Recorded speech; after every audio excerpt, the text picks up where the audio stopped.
Acompanhe agora mais um tema doutrinário do Evangelho de Jesus. Boa noite, sejam muito bem-vindos. Nós estamos iniciando o capítulo 15 do Evangelho segundo o Espiritismo, que está falando sobre a caridade. E nós sabemos que a caridade é pedra angular da doutrina espírita. E Kardec, com a sua preocupação, quando ele trouxe a codificação da doutrina espírita, ele nos faz essa advertência, orientado pela espiritualidade amiga, que fora da caridade não há salvação. Quando Kardec percorreu várias cidades da França e algumas cidades de outros países da Europa, e existem livros trazendo essas narrativas das viagens de Kardec, ele tinha uma grande preocupação com a assistência e a promoção social. Ele escrevia cartas para os companheiros que iriam recebê-lo em outras cidades e fazendo as recomendações da singeleza na recepção, que não gastassem com a recepção a ele, com alimentação, com banquetes, porque esses recursos seriam muito necessários para atender os necessitados. A Europa passou por uma fase de muita fome, século XIX, século XVIII e até mesmo no século XX, com duas grandes guerras que aconteceram, e as duas guerras mundiais, então marcou muito o povo europeu, e ele tinha essa preocupação com relação à caridade. Essa preocupação com caridade também Jesus a teve e nos deixou o legado quando ele nos traz as parábolas que são consideradas parábolas dos achados e perdidos, que é a do filho pródigo, da dracma perdida. E essas parábolas culminam com a parábola do bom samaritano. E a parábola do bom samaritano é considerada a parábola das parábolas, porque Jesus, quando ele proferiu essa parábola, e a parábola é uma história com um fundo moral.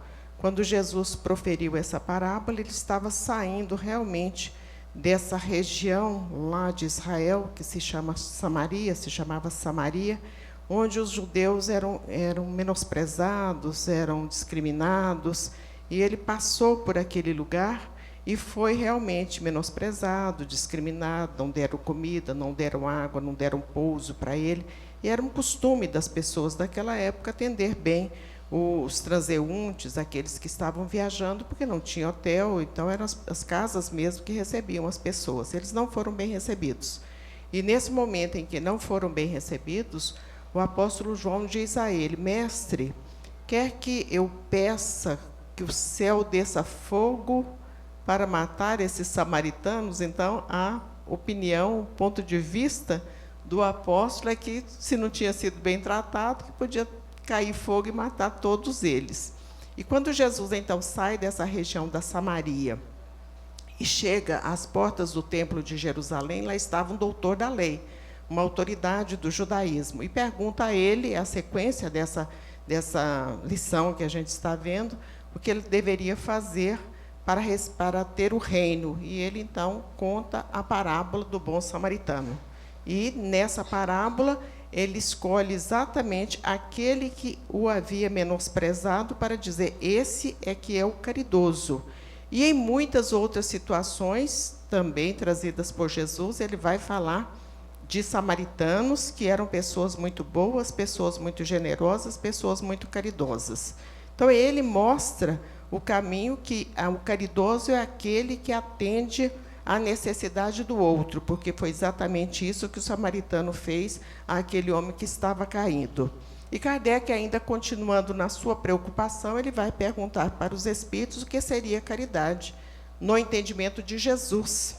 E os espíritos responderam a ele, nós já falamos aqui milhares de vezes isso, que a caridade no entendimento de Jesus, na resposta trazida pela codificação, é a benevolência para com todos, a indulgência para com as imperfeições alheias e o perdão das ofensas. Ele não falou em nenhum momento que haveria a necessidade de atender as situações de ordem material. No entanto, quando Chico Xavier inicia o seu trabalho santificado da mediunidade, Ele tinha 17 anos de idade e, por uma questão de enfermidade na família, ele, embora a família é muito católica, mas a gente sabe que, em muitas situações, quando o médico não dá jeito mais, quando não tem solução, alguém tem aquela ideia, fala assim, vai lá no centro espírita, que, de repente, lá resolve.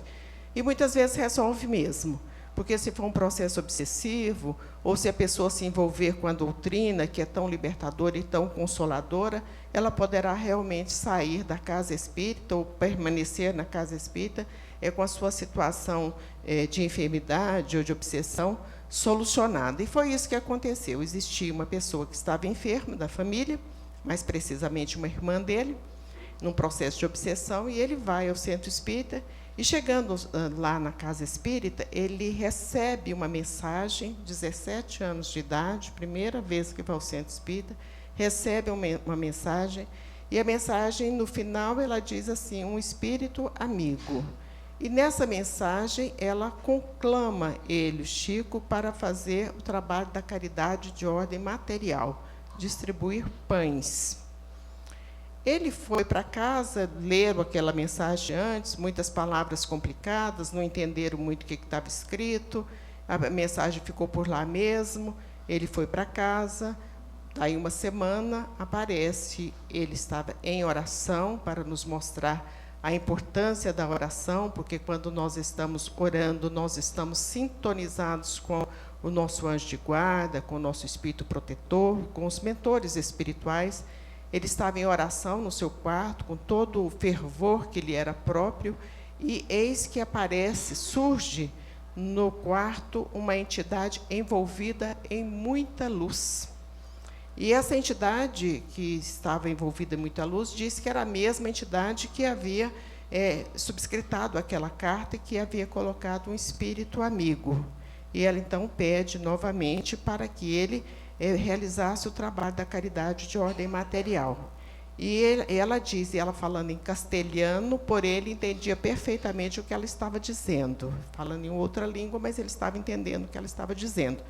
E ela, no final, ela declina o nome, ela diz que se chamava Isabel de Aragão. Ele também ficou do mesmo tamanho, porque ele também, muito jovem, não sabia quem era Isabel de Aragão. Mas ele disse a ela que ele não tinha dinheiro para fazer a caridade de ordem material, que às vezes não tinha nada na casa deles para eles comerem, então ele não poderia fazer. Às vezes almoçava arroz com chuchu, arroz com mamão verde. Os mais antigos devem se lembrar que antigamente era uma mistura que as pessoas faziam, arroz com mamão verde. Então era essa a comida que ele disse que tinha na casa dele. E ela disse que ela supriria essa dificuldade, que ele haveria, sim, de fazer a caridade de ordem material. Mas ele ainda continuou com aquela mesma dificuldade. Na semana subsequente, eis que ele também, em oração, adentra ao quarto dele um sacerdote. E esse sacerdote diz a ele, eu fui o confessor da Rainha Santa de Portugal e Algarve, a região de Espanha, aquela região toda, Península Ibérica.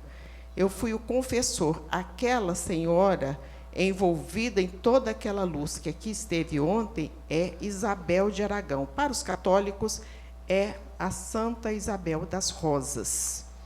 E ele, então, o confessor, diz que ela estava empenhada, que ele, Chico, fizesse o atendimento da caridade no sentido material.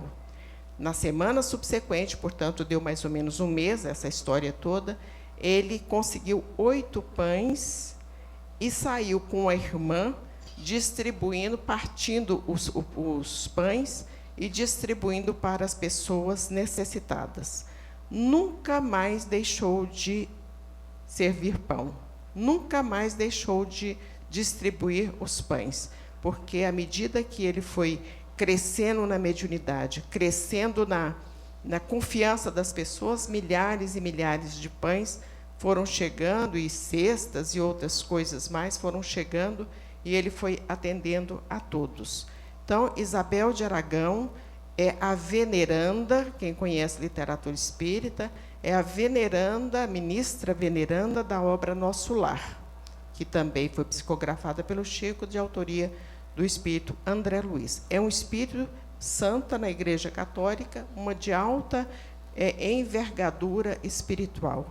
Ela é a responsável pela obra caritativa de Chico Xavier.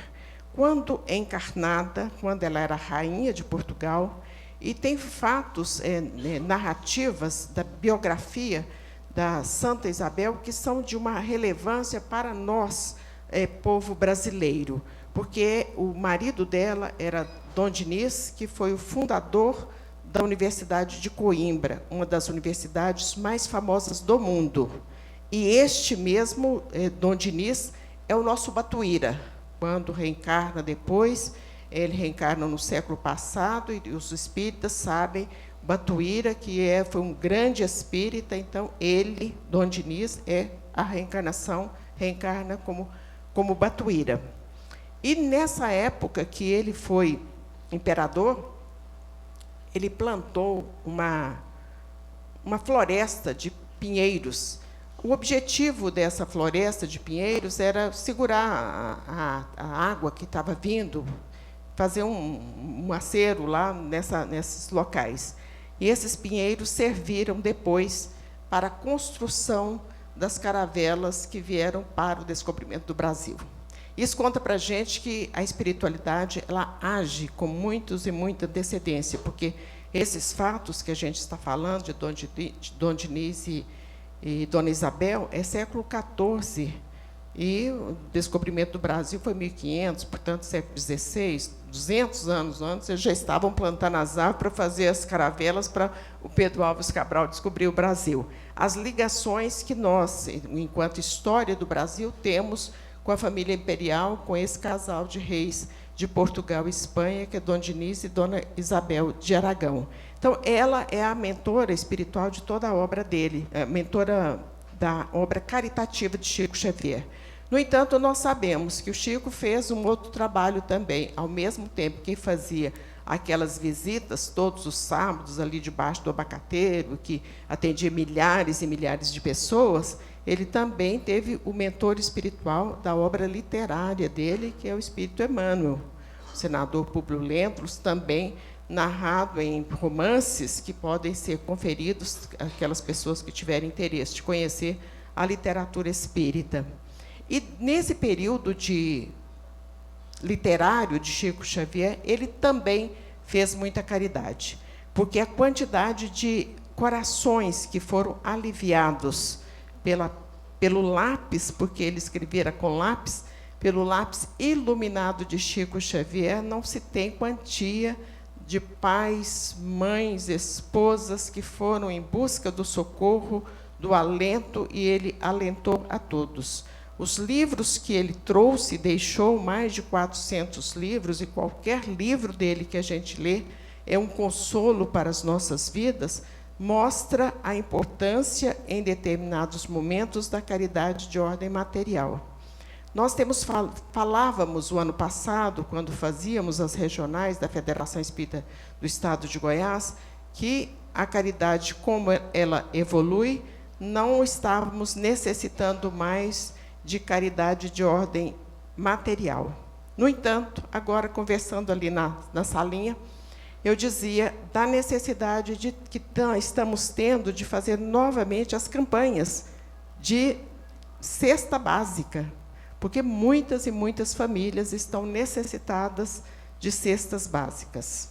Então, as pessoas que tiverem condição de trazer 1 quilo de arroz ou feijão, pode trazer, porque a gente não estava preocupado com isso há um tempo atrás, mas as coisas complicaram e muitas famílias estão necessitando mesmo da cesta. Daqui a pouquinho vamos ter que repensar o problema dos enxovais. Então, isso é assistência social. E o trabalho da sopa, que toda casa espírita tem um trabalho de sopa, e esse trabalho de sopa é de grande importância para aquela pessoa que faz a sopa. Então, quando a gente fala, vai lá para a mansão fazer a sopa, é porque a gente sabe que as pessoas que vão se envolver naquele trabalho, elas acabam, muitas enfermidades são superadas, muitas depressões são solucionadas, muitas tristezas são resolvidas. Então, a pessoa se envolve no trabalho E nesse trabalho, com a proteção da espiritualidade amiga, acaba levando muito benefício, muita paz às pessoas que lá estão. Então, há necessidade, nesse momento, de repensarmos todo o trabalho da caridade de ordem material. Agora, a caridade de ordem moral, e é essa que a doutrina espírita está nos falando, e ela está nos falando porque a doutrina espírita é atemporal. Para qualquer tempo, nós vamos nos curvar, vamos nos debruçar ali nas obras da codificação da doutrina espírita e vamos ver que tudo aquilo que está colocado lá será sempre muito atual, porque é a palavra de Jesus. E a palavra de Jesus não passa. Ele mesmo disse que ele era o caminho, a verdade e a vida. Portanto, a palavra dele jamais passará. E quando nós nos debruçamos, então, na caridade de ordem moral, nós vamos ver a benevolência, a indulgência e o perdão das ofensas. Benevolência e indulgência é atender, é servir as pessoas, é compreender as pessoas.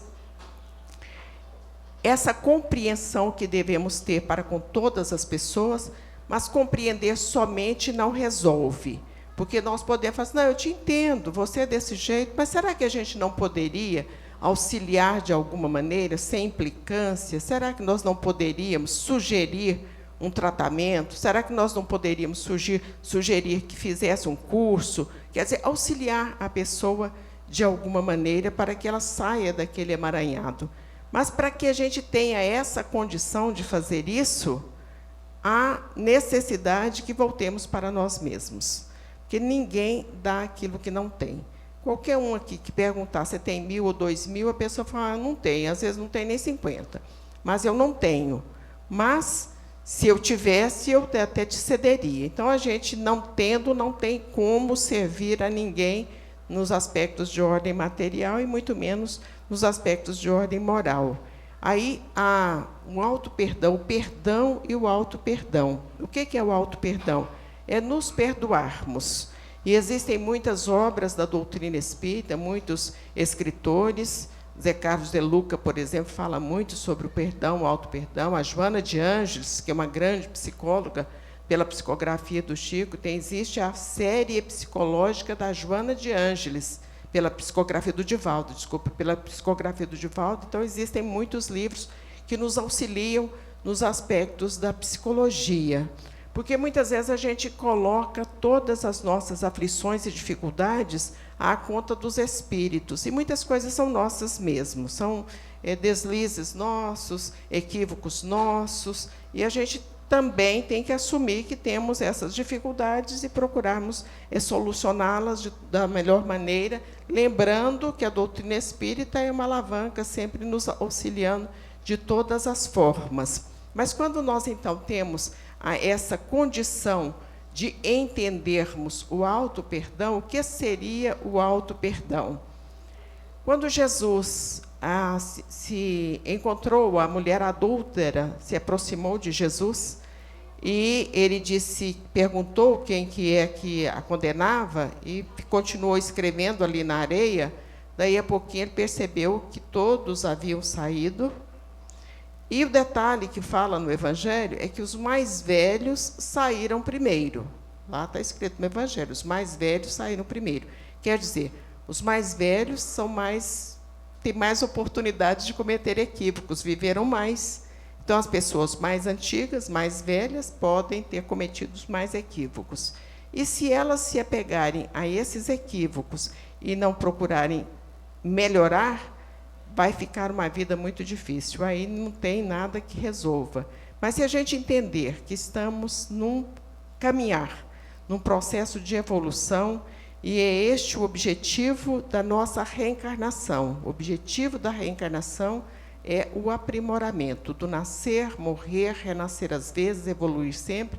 Esta é a lei para todas as pessoas. Todas as pessoas têm que evoluir até chegar a uma condição de anjos. Então, nós erramos, cometemos delitos, prejudicamos outras pessoas, nos prejudicamos também. Então, vamos pedir misericórdia ao plano espiritual, clemência ao plano espiritual, ao nosso anjo de guarda, ao nosso espírito protetor, para que nos ajude que aquela dificuldade tenha servido tão somente de experiência.